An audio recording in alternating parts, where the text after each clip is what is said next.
Welcome to The Explainer. You know, we're always told that success is something you earn, and failure, well, that's something you deserve. But what if that's only half the story? Today, we're diving into a really powerful idea from the book The Psychology of Money about two hidden forces that shape our financial lives: luck and risk. So let's kick things off with a big question, one that kind of challenges a core belief for a lot of us.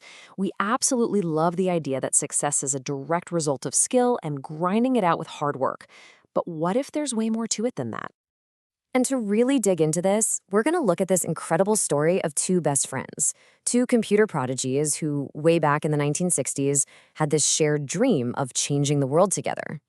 At a place called Lakeside School near Seattle, Bill Gates and Ken Evans were this inseparable duo. I mean, they were both brilliant, totally obsessed with computers, and they had this massive ambition to go run big companies someday. In fact, Gates himself said Kent was the best student in their class. Now, their whole story, and really the future of technology, got its start because of this just insane piece of luck. In 1968, they happened to be going to one of the only high schools on the entire planet that actually had a computer. Think about that. Most universities didn't even have one. And this is where you see just how wild their luck really was. Okay, so in 1968, there were over 300 million high school-age people in the world. You narrow that down through countries, states, cities, and you get to just 300 students at this one school. Getting into Lakeside with that computer wasn't just lucky, it was like winning some kind of cosmic lottery. The odds were literally 1 in a million. And hey, Bill Gates himself will tell you, without that 1 in a million shot, that crazy head start, Microsoft just wouldn't have happened. But here's the thing. Luck has an identical twin, a shadow that works in the exact opposite direction. And to get the full picture, we have to talk about risk, which tragically crashed into this story and changed everything for Ken Evans. You know, Gates looks back and says there's no doubt in his mind that he and Kent would have just kept right on going together. Kent Evans could have and probably should have been a co-founder of Microsoft. But he never got the chance. In this unbelievable, cruel twist of fate, Kent also had his own 1 in a million event. He died in a mountaineering accident before he even graduated high school. Same crazy odds, but this time a totally tragic, life-ending outcome. And that right there is the key idea. Luck and risk, they're two sides of the exact same coin. They are the reality that sometimes outcomes in our lives have nothing to do with how hard we worked. For every Bill Gates who gets that lucky break, there's a Kent Evans who gets an unlucky one. Same force, just pushing in opposite directions. So this reality that luck and risk are so powerful creates this massive problem for us, right? When we look at someone's success or failure, how do we even begin to separate their skill from their luck? This brings us to this super thin line between being seen as bold versus being seen as just reckless.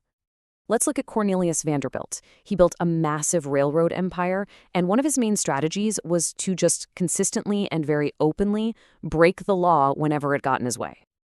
Today, we might look back and say, wow, what a bold visionary. He didn't let some old rules stop progress. But what if he'd gotten caught and thrown in jail? We'd call him a reckless criminal, right?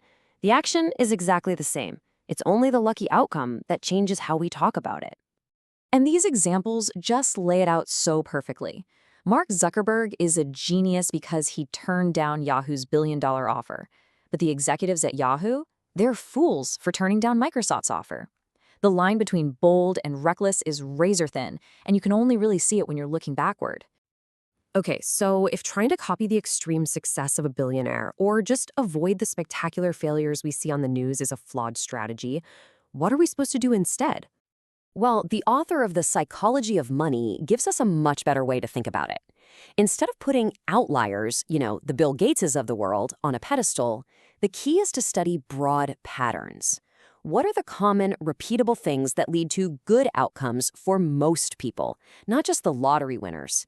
Because that's where the real useful lessons are. And thinking this way isn't just some mental exercise. It actually changes how you live your life. It gives you the grace to forgive yourself when a good decision still leads to a bad outcome, because sometimes that's just risk. It keeps you humble when you succeed because you know luck had a hand in it. And maybe most importantly, It shifts your focus from chasing these lottery ticket moments to just building a solid, repeatable process. And look, even Bill Gates, the guy who basically hit the luck jackpot, he understands this danger perfectly. He knows that success can make you blind to the fact that risk is always out there. So here it is, the ultimate takeaway from all this. The real trick isn't trying to be as bold as Vanderbilt or as brilliant as Gates. It's learning to separate the quality of your decision from the luck of its outcome. Because in a world that's run by risk, the best thing we can do is focus on our process. The final result? Well, that's never the whole story.